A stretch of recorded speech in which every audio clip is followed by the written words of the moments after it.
Pagar o cobrar sin factura, contratar sin dar de alta, recibir ayudas que no te corresponden, son actitudes insolidarias que ponen en riesgo nuestros derechos y recibir las prestaciones que nos corresponden en la vejez. La economía sumergida no supone más ventajas para ti, sino menos beneficios para la sociedad, porque menos no es más. Gobierno de Canarias.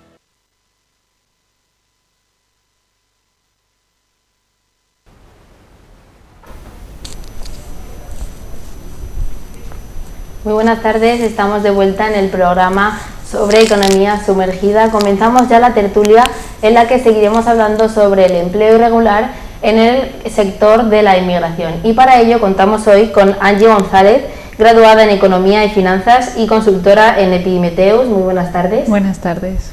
Aida Saray Rodríguez, abogada laboralista. Muy buenas tardes. Buenas tardes. Diana Cabrera, directora de Preven System. Muy buenas tardes. Buenas tardes. Y Carmen Castellano, abogada laboralista. Muy buenas tardes. Buenas tardes. Bueno, muchísimas gracias por estar aquí hoy con nosotros. Lo primero que quería preguntarles es si la inmigración es beneficiosa para ese desarrollo de la economía sumergida. ¿Quién quiere empezar? ¿Aida? Yo pienso que la inmigración irregular sí es beneficiosa para la economía sumergida, puesto que estamos hablando de personas que difícilmente encontrarán un empleo regulado por nuestra normativa laboral, que además es una normativa que es muy exigente y que requiere muchos requisitos. En este sentido, también me gustaría resaltar, y si quieren mis compañeras complementar lo que yo digo, que además el empresariado canario quizás tiene un poco de desconocimiento a la hora de regularizar la situación de la inmigración, que ahora mismo no tiene papeles, no tiene regularización o permiso de trabajo en la isla. Y por ejemplo, no soy especialista en derechos de extranjería, pero sí es verdad que una de las vías en la cual pueden conseguir la tan ansiada documentación para poder trabajar es consiguiendo un empleo, un contrato de trabajo, alguien que les dé una oportunidad. Y en este sentido, las sanciones existentes y en la normativa laboral, en la LISO, en la 4/2000, pues incluido con la falta de formación a la hora de regularizar a los extranjeros, creo que ese cúmulo de alguna manera echa hacia atrás al empresariado canario para regularizar esa situación. No sé qué pensarán mis compañeras. Hombre, el problema que tenemos aquí es que precisamente el hecho de que no hayan estadísticas ni datos fiables, es difícil saber qué nivel de impacto tiene las personas que están en una situación irregular a la hora de afectar a la economía sumergida. Yo, por experiencia, creo que el fenómeno de la economía sumergida es mucho más complejo y más profundo, y que no solamente está constituido por personas en situación de irregularidad administrativa, porque economía sumergida también la encontramos en personas del país que trabajan con horas extras sin declarar, contratados por 4 horas que trabajan 8. Entonces no creo que se deba criminalizar el tema de la inmigración desde la perspectiva de que solamente la inmigración se debe asociar al fenómeno de economía sumergida. Sí que es cierto que es desconocimiento, porque la jurisdicción laboral va por un derrotero y los trámites administrativos van por otros. Es decir, el hecho de que una persona no tenga concedido un permiso de trabajo no significa ni exime al empresario de aplicar toda la normativa laboral que como trabajador tiene derecho esa persona. Aunque parezca una especie de esquizofrenia, no tienes que respetar su nómina, tienes que respetar sus condiciones y tienes que aplicarle el derecho laboral al margen de su situación administrativa. Otra cosa es los trámites administrativos que tenga esa persona, pero sí que es hay una parte de desconocimiento, pero yo sí que quiero poner el acento en que el fenómeno de la economía sumergida no debería asociarse exclusivamente con un tema de migración. A mí me gustaría puntualizar algo, y es que estoy de acuerdo con lo que dice mi compañera, pero yo creo que se juzga mucho la inmigración por parte de que es la culpable, entre comillas, de la economía sumergida, pero sí que es verdad que muchos de los inmigrantes, un gran porcentaje de los inmigrantes que vienen a Europa y en concreto a España, tienen hay que tener en cuenta en el momento en el que empiezan a trabajar los beneficios que crean también para la economía española. No solamente la perjudican, sino que también la favorecen en el momento en el que todo este trámite se vuelve regular. Y en ese momento ellos también crean empleos, en el momento en el que tengan un salario laboral empiezan a ir a consumir, a comprar ropa, a comprar comida, y esto hace que la economía como tal se reactive de cierta forma para poder seguir aumentando el PIB y otro tipo de medidas económicas para la economía española. Yo totalmente de acuerdo también. Está claro que no hay que criminalizar y que la economía sumergida e inmigración no son sinónimos, porque a lo mejor en otro tiempo prostitución y economía sumergida fueron sinónimos y era gente del país también.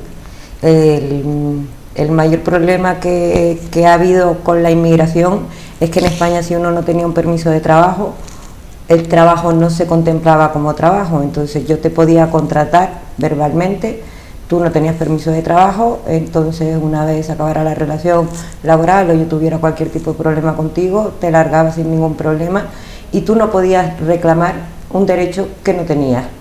O sea, el derecho al trabajo no lo tenías, pues no. Entonces eso está yendo a mejor, pero que el empresario ha abusado mucho de esa circunstancia, sí que sí, y sí que eso ha sido para que la economía sumergida se fomente. O sea, no ha sido una consecuencia colateral, ha sido acaso hecho, porque la economía sumergida es una parte muy importante de la economía de este país, lo queramos o no, y bueno, si se le favorece eso al empresario, si el empresario no tiene ningún tipo de consecuencia, se está favoreciendo a la economía sumergida por parte de la inmigración.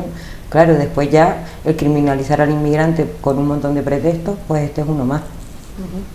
¿Y cuáles son los motivos por los que estos empresarios de los que hablan utilizan a esta población migrada para pues eso, desarrollarse en la economía sumergida? Yo creo que lo más fácil y lo más claro es porque son gente low cost. No reciben formación, no tienen beneficios sociales, no se les paga la seguridad social, no. Entonces hay gente que le doy 5 euros diarios y ya está, y todo lo que yo recupere de ahí va para mí. Entonces duros a 2 pesetas, pues es eso. Que yo coincido absolutamente, porque el problema del empresario muchas veces es el tema de ahorrar el coste. Entonces, claro, no solamente es ahorrar el coste, sino tener una plantilla que en un momento determinado te plantee menos reivindicaciones. Es decir, no tanto es un problema económico, sino de un trabajador pues en una situación, tanto sea extranjero con una situación administrativa regular como un trabajador español o europeo, pues evidentemente te va a decir, oye, mira, pues yo si termino mi jornada de 8 horas, lo demás son horas extras, las hago o no las hago, depende, me las pagas, no me las pagas, no las voy a hacer, puedo exigir la aplicación de un convenio colectivo determinado. Claro, cuando tú estás en una situación de precariedad porque no tienes documentación en regla, pues hay situaciones que probablemente aguantas que en otras situaciones no aguantarías. Y eso hace que la relación laboral sea muy cómoda para el empresario, porque tengo a alguien que si no sales a tu hora y sales 3 horas más tarde no va a pasar nada. Probablemente si se lo dices a un trabajador en otras condiciones, pues te va a decir, oye, mira, en fin, no sé, esto un día puedo hacerlo, pero permanentemente no. Y es un tema de coste y es un tema de no reivindicar, ¿no? O sea, de ahorrarme reivindicaciones. Y yo creo que en ese sentido, al final se mantiene la precariedad en estos colectivos de trabajadores que no solamente se les criminaliza, que no solamente contribuyen a la activación de la economía, como decía la compañera. España, como un país envejecido, en donde cada vez tenemos menos cotizantes, el problema no es que vengan, el problema es que vamos a tener que ir a buscarlo, porque no va a haber quien cotice. Entonces, claro, si a todo eso le sumas que para ellos tienen una situación más cómoda, pues yo creo que se deberían abordar esas situaciones, quizás con una legislación de extranjería que fuese más realista. Más realista. Yo creo que los empresarios conllevan esto principalmente por un beneficio económico. los gastos que tienen en el momento en el que contratan personas con cierta irregularidad en sus papeles resulta mucho menor que en el caso de tener que contratar a una persona a la que tienes que pagar seguridad social y muchísimos temas fiscales, como por ejemplo ahora en el tema del COVID, todos los ERTES. O sea, muchísimas empresas se han visto bastante afectadas por los ERTES que han tenido que llevar a cabo. Yo discrepo un poco de mis compañeras en el sentido de que la normativa, bueno, discrepo, pero a la vez estoy de acuerdo en el sentido de que lo que yo he visto también desde un punto de vista de la experiencia es que hay un desconocimiento también del empresariado de la normativa laboral en materia de sanciones, puesto que la LISO, el artículo 53 y 54 se establece claramente que el hecho de contratar a una persona extranjera puede acarrear una sanción que puede oscilar entre los 10.000 a los 100.000 euros. Estamos hablando de unas cantidades muy elevadas. Y no solamente eso, sino que además el Código Penal tiene un título entero, el Código Penal, en el cual se establece que es un delito contratar a personas en situación irregular que puede acarrear penas de cárcel de 6 meses a 6 años.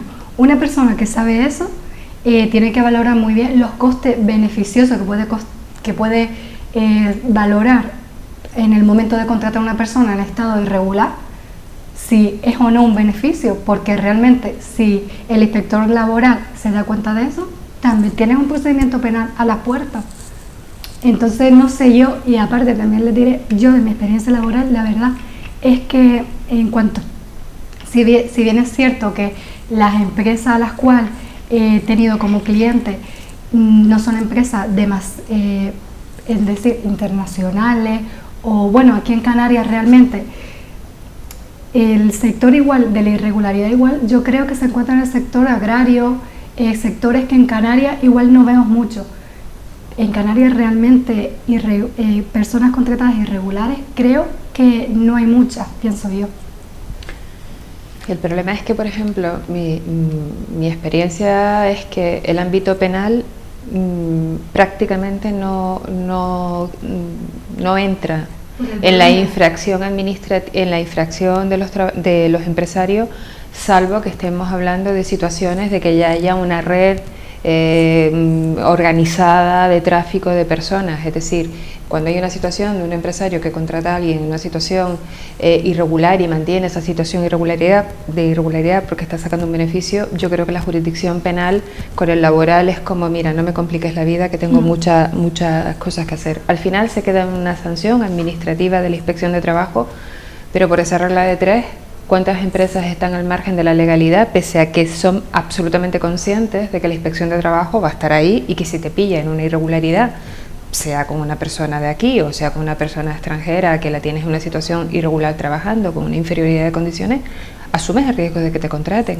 o sea, de que te sancionen? Y por eso no deja de haber empresas en donde de una plantilla de 15 personas hay 2 dados de alta, y eso lo hemos visto todos los que estamos trabajando. Pero que las personas en situación de vulnerabilidad, como pueden ser las personas inmigrantes irregulares, que están más protegidos por la norma, es lo que intento decir. Sí, pero que en este sentido que las sanciones son bastante grandes, y para que se convierta en un delito, claro está, Carmen, que tiene que haber, por ejemplo, de una empresa que le afecta a todo. Si afecta a uno de una empresa, al final se queda en el ámbito administrativo, como bien indica. De todas maneras, que en Canarias difícilmente no lo vemos. Es decir, que este tipo de infracciones penales lo vemos a lo mejor en comunidades como Andalucía, en el que sí es verdad que se utiliza mano de obra inmigrante para la zafra, ¿no? Sector agrario, que es donde suele estar este tipo de economía sumergida, sector agrario, empleo doméstico, las chicas de empleo doméstico, por ejemplo, construcción, sector de la construcción, en ese ámbito también. ¿Siguen existiendo esos prejuicios a la hora de contratar a la población migrante? Sí, ¿no? Vamos, creo que es una obviedad, porque hasta yo como canaria he ido a alquilar un apartamento en la península y en algún momento pensando que yo no era del país, y tampoco no se facilitan las cosas. O sea, sí que hay un prejuicio no generalizado, pero que hay que reconocer que este país tiene un toque racista interesante, sí es verdad. No es agradable decirlo, pero sí que lo creo, y vamos, creo que lo vive mucha gente en primera persona. ¿Qué opinas? Yo creo que el país no es racista, yo pienso que es clasista y pienso que las ofertas de empleo cada vez te piden más requisitos de los que realmente las funciones que tienes que realizar. Creo que como hay tanta mano de obra y poca oferta de empleo, pues quizás pueda dar una sensación de discriminación, pero yo pienso que no hay discriminación, que las ofertas de trabajo al final las coge el candidato que esté igual más preparado, igual está sobrepreparado para esas ofertas que se ven hoy en día. Pero yo creo que en realidad sí que hay cierta población, o sea, ciertas ofertas de trabajo que están destinadas a una población, como hablábamos antes, de inmigrantes. Y hay muchas ofertas que a lo mejor la gente nativa tiene unas expectativas un poco más altas y no llegan a cumplir esto. También porque los salarios mínimos resultan bastante precarios a la hora de tener una familia, a la hora de tener que mantener, por ejemplo, unos hijos. Entonces sí que hay, yo creo que sí hay bastante discriminación en el momento de lanzar una oferta laboral y ya estar destinado a cierto tipo de personas. Yo creo que hay ofertas de trabajo que precisamente los nativos, me gusta el término, no lo quieren porque tienen sus expectativas más altas y que esos puestos de trabajo al final lo van a ocupar personas que han venido aquí a buscarse la vida. Y son trabajos con más incertidumbre, con peor sueldo, con peores condiciones, y después cuando vas a hacer la entrevista de trabajo te contrato por 5 horas y vas a estar trabajando aquí. Pues bueno, si ya se sabe que el nativo no va a coger esa oferta, ahí hay una discriminación, creo que más que objetiva. Sí, yo también comparto el tema de la discriminación y sobre todo que a lo mejor esto es una cuestión más cultural que jurídica. Yo creo que estamos también por una posición de país imperialista y a lo mejor esto entra dentro de la sociología y de las teorías postcoloniales. Yo creo que no nos extraña que haya una persona inmigrante que esté trabajando de camarera de piso, de empleado del BIP o de cualquier.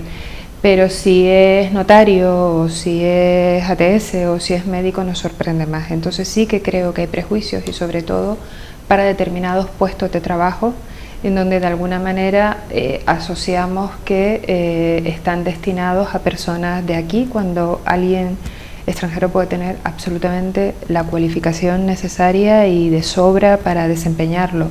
Entonces tenemos una cierta tolerancia paternalista mientras sean trabajos de escasa cualificación, porque pobrecito viene a buscarse la vida, pobrecito por lo menos aquí trabaja y da de comer a su familia, pero cuando la persona intenta romper ese techo y ponerse en una igualdad de condiciones de formación para acceder a otros tipos de trabajo, yo creo que ahí sí que hay prejuicio. Sí que hay prejuicio. Y también es verdad que muchos inmigrantes, por ejemplo, de América, que vienen de América, realmente no es que falte cualificación, porque yo conozco muchísimas personas que a lo mejor vienen preparados, tienen su carrera en su país natal, pero luego vienen aquí y los únicos tipos de trabajo que encuentran son empleadas del hogar, el cuidado de personas. Entonces yo creo que ahí hay una falta de regularización en la parte en el momento en el que tú puedas avalar tu título. Aquí te piden unos requisitos que son casi imposibles, por no llamarlos de otra forma, y en ese momento lo que optas es, para tener con qué comer, pues irte a un tipo de trabajo ya establecido. Y a mí como anécdota, yo cuando estaba haciendo el año pasado un máster, había un compañero de Venezuela que tenía el título de licenciado en Derecho allí, llevaba aquí ya casi 2 años y algo, y estaba intentando convalidarlo.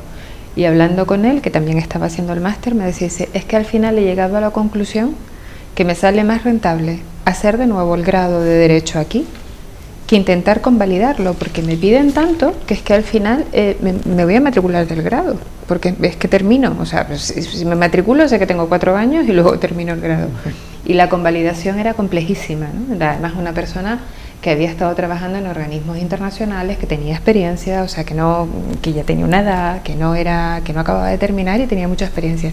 Y era horroroso los procesos de homologación de las titulaciones. Entonces, también ahí yo creo que podemos también estar perdiendo personas que están cualificadas, ¿no? por tener esos trámites tan extensos.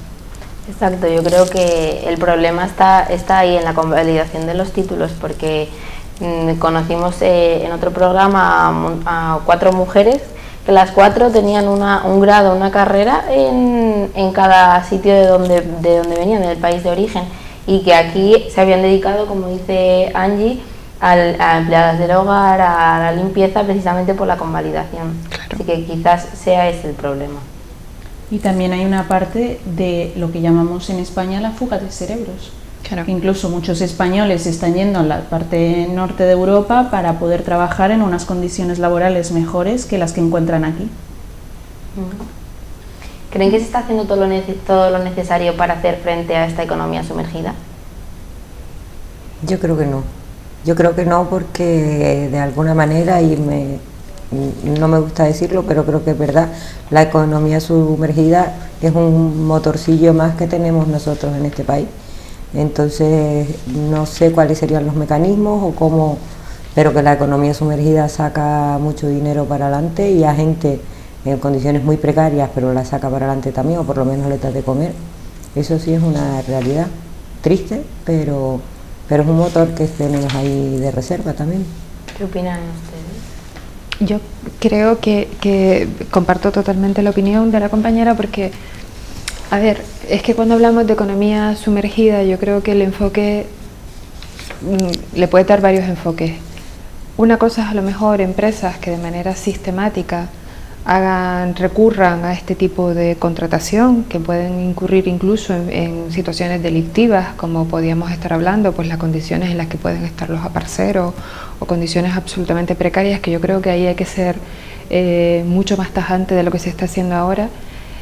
Pero luego es verdad que si le dices a una señora que está yendo a limpiar escaleras que deje de limpiar escaleras, pues a lo mejor con lo que limpia escaleras y está cobrando es con lo que puede comer ella, el hijo que está parado también, el no sé quién que de vez en cuando va a comer por allí, y en el caso de la mujer, que muchas veces, gracias entre comillas a esa economía sumergida que muchas veces está feminizada, pues se mantiene en los hogares y la gente come. Entonces, claro, son situaciones que hay que tenerlos en cuenta. El que haya una cierta tolerancia con estas situaciones significa que un empresario que utilice mano de obra barata, low cost, ahorrándose costes, sin medidas de prevención de riesgos laborales, sin unas condiciones mínimas, ¿haya que tolerarlo? Evidentemente no. Pero claro, tampoco vamos a matar al mensajero. Hay muchas personas que si ahora la aprietas, entonces en este país ya sí que ya podemos cerrar la puerta y tirar la llave. Porque hay muchísimas personas que están pudiendo sobrevivir gracias a esas situaciones de, bueno, de la chapucilla que hago aquí y lo otro que hago en otro lado, ¿no? ¿Están de acuerdo? Yo creo que estamos juzgando mucho la economía sumergida desde el punto de vista social, de lo que vemos en la calle, pero realmente, actualmente el 24% del PIB aproximadamente es economía sumergida, pero de este porcentaje tenemos el 70% que son de empresas. O sea, hay una economía sumergida bastante grande en el tema empresarial, que ya no es simplemente las empleadas del hogar o la economía que vemos a pie de calle. Entonces creo que sí que se tendría que juzgar un poco más, pero empezar por lo que llaman, bueno, lo que conocemos en los paraísos fiscales, claro. Que la ley fuese un poco más dura en ese aspecto y reducir la parte empresarial para luego reducir la parte social. Estoy conforme con lo que dijo Carmen. ¿Creéis que es necesaria la asistencia de los reclutadores de inmigrantes en este contexto? ¿Reclutadores como tipo mafia? ¿O reclutadores para trabajar? Sí, para trabajar. Sí, sí es necesaria, porque hay sectores que no se ocupan con la mano de obra nacional, entonces necesita de inmigración, de trabajadores, y precisamente estos tipos de trabajadores, esta reclutación, vienen con su contrato laboral, cumplimiento del convenio colectivo y con todos sus requisitos para permanecer en España y hacer su trabajo profesional. Pero en esta comunidad autónoma no lo vemos como en comunidades autónomas como la andaluza, en el sector agrario. Sí es necesario. Y creo que también tiene que haber como un seguimiento de las personas que vienen con respecto a los contratos que tienen. O sea, qué tipo de contrato están llevando y si realmente lo que prometen los empresarios se cumple o no se cumple. Entonces, tiene que haber ahí un cierto seguimiento. No es solo reclutar y traer gente, sino que todo lo que se le ha prometido se le pueda cumplir. El problema también es que la inspección de trabajo pues está limitada, pues tiene unos medios limitados y por ejemplo ahora con el tema de los ERTES, los que hemos estado en primera línea, la experiencia es que la inspección de trabajo está desbordada, entonces sería deseable que se reforzara. Yo creo que son de los departamentos y de las administraciones que deberían tener más medios, porque efectivamente tú me puedes traer un contrato y, como decimos coloquialmente, el papel lo aguanta todo. Otra cosa es luego las condiciones que in situ esté trabajando esa persona, que si no lo verificas, pues evidentemente son condiciones muy precarias, pero que no solamente son condiciones precarias, insisto, aquí en Canarias, que sí que es verdad que no hay un fenómeno como puede haber en Andalucía, pero tenemos a parceros y tenemos el sector agrícola también, con extranjeros o con españoles, las condiciones que se trabajan son muy duras y muy precarias. Y realmente es un sector que desde que te pones a trabajar con ellos, las condiciones, dices tú, esto no pasa una inspección de trabajo, ¿no? Te aseguro yo que no. Entonces, claro, debería haber más control, más control. Yo creo que la inspección de trabajo debería estar bastante más reforzada. Sí, totalmente de acuerdo. Además, la precariedad, en mi caso particular, ¿no? de lo que representa ahora mismo la prevención de riesgo, la precariedad y la prevención de riesgo no van en el mismo sitio nunca. O sea, la prevención de riesgos cuesta un dinero para cumplir los objetivos que haya que cumplir, pero cuesta un dinero, es un servicio. Entonces, la precariedad y cualquier servicio de este tipo no van juntos, y es lo que le da característica de precariedad. Entonces, sí, eso, una inspección de trabajo un poco más incisiva o un poco más dedicada, con un poco más de cariño a este tipo de contratos, sería muy interesante. Y es verdad que en Canarias lo notamos menos, pero bueno, eso, la zona de Cataluña, en todas las que se recoge fruta. Centrándonos ahora concretamente en la figura de la mujer, ¿ser mujer es un agravante más dentro de esta problemática? Yo creo que sí, sobre todo porque la mayoría de los trabajos que llamamos que tienen cierta precariedad están un poco asociados a las mujeres, el cuidado, la limpieza del hogar, en los hoteles, el tema de limpieza. Yo creo que sí que está siempre asociado un poco a la figura femenina. Y aparte también, añadiendo un poco a lo que comenta la compañera, el sector del empleo de ayuda a domicilio, servicios del hogar, también es un servicio de prestación de la relación laboral muy íntimo, muy dentro del hogar. Entonces impide la actuación inspectora, salvo que hay una denuncia directa, que muchas veces de la propia trabajadora, que ya no aguanta las condiciones que le someten en ese tipo de trabajo que está realizando. Entonces está como un poco más desprotegida que si ejerciera otro trabajo de cara al público, en un comercio, en un local, en una empresa. Sí, yo creo que en general la mujer tiene un triste protagonismo en el ámbito de la economía sumergida y en el tema de la migración también. Evidentemente siempre hay un tipo de trabajo precario que está totalmente feminizado, ¿no? Entonces el tema de empleadas del hogar, cuidado de niños, cuidado de ancianos y evidentemente hay un doble perjuicio en ese sentido, ¿no? Sí, claro, además históricamente, ¿no? Todos esos servicios los ha prestado la mujer porque era su rol. Claro. Entonces la lucha de que ese rol se convierta en un empleo pues nos ha costado o nos sigue costando un montón. Pues si encima vienes de fuera, pues claro que es un agravante. ¿Qué actitud creen que deben de tener toda la ciudadanía española ante este problema de la economía sumergida? Yo creo que es muy difícil, porque hablar de la sociedad como una cosa única a mí cada vez me resulta más difícil. Estamos cada vez más cabreados todos con todos y más disgregados. Pero sí, el tener un poco más de corazón, que a lo mejor es muy naif por mi parte decir esto, pero tener un poco más de corazón y pensar que la persona a la que estás contratando no deja de ser una persona, por dónde ha pasado, por dónde viene, y que está haciendo un trabajo para ti, y que ese trabajo vale un dinero y que tú de ahí vas a sacar beneficios. Pues ver que realmente estamos trabajando para intercambiar dinero por servicios, servicios por servicios, o lo que sea, pero no tú has venido aquí y voy a abusar de ti. Entonces el empresario portarse un poco mejor, y el que lo ve de fuera, pues tomar cartas en el asunto, ¿no? Está el buzón de la inspección de trabajo, donde cualquiera puede poner una sospecha de lo que cree que está pasando en la casa de al lado. Para terminar, quería pedirles una breve conclusión en la que pueden, pues, resumir todo lo que hemos estado hablando, destacar algo que quieran de todo lo que hemos dicho, o lo que ustedes quieran. Empezamos por Angie. Yo creo que lo que más destacaría es un poco decirle a la sociedad que se quite los prejuicios que tenemos con el tema de la inmigración, que no siempre es malo y no vienen a robarnos los trabajos ni nada de eso, sino que al contrario es un potencial para reactivar de nuevo la economía, sobre todo después de este tema del coronavirus, para la crisis económica que se nos viene encima.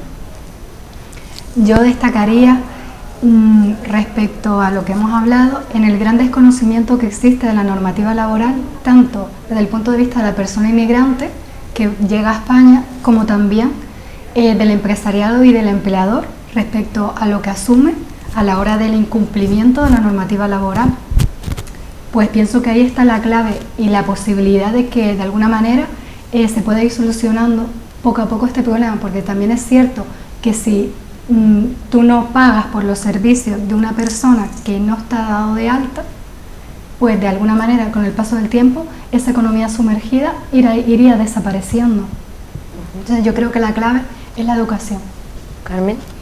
Sí, yo creo que comparto el criterio que la clave es un tema fundamentalmente cultural, desde la perspectiva de los individuos, ¿no? Efectivamente de no tener unos prejuicios que no tienen absolutamente ningún fundamento y que se empeñan en determinados grupos en fomentarlos de una forma absolutamente carente de fundamento y de contenido. Y luego también yo destacaría la necesidad que tenemos de que haya una mayor cultura en las empresas de cumplimiento normativo. Cuando hablamos, por ejemplo, del tema del complier, que suena así como muy anglosajón y muy mono, yo siempre prefiero decir el término español, el término de cumplimiento normativo. Hay que ir forzando a las empresas a cambiar de mentalidad y a que vean que cumplir con la norma es un valor añadido para la empresa, que no vean el corto plazo, de los costes que me ahorro, sino que mi empresa va a destacar por ser una empresa que cumple con la norma, que se compromete con la sociedad. Si seguimos teniendo empresas depredadoras, si seguimos teniendo empresas que lo que miran es el corto plazo, no vamos a avanzar como sociedad. No puede ser que determinadas multinacionales tengan un rendimiento mayor que el Producto Interior Bruto de determinados países. Entonces, cuando las empresas van a lo suyo y lo miran todo en términos de coste y no hay un compromiso con un avance de la sociedad, yo creo que ahí no vamos a crecer como sociedad. Es una cuestión cultural desde todos los ámbitos que lo mires, ¿no? Diana, sí, de manera breve, por favor. Totalmente de acuerdo. A uno educación con el empresario, al empresario hay que educarlo, y bueno, nosotras desde la posición que estamos ahora con la agencia de Prevensystem es que pierdan el concepto de impuesto revolucionario cada vez que tienen que tener un obligado cumplimiento. Hay que ser un poco más pedagógicos, que entiendan por qué esto hay que llevarlo para adelante, y ya en nuestra mano que vean que esto sirve. Pues muchísimas gracias por esta charla, ha sido muy interesante. Gracias a ti. Gracias a ti. Y muchísimas gracias a ustedes por estar un día más con nosotros les esperamos mañana en el próximo programa.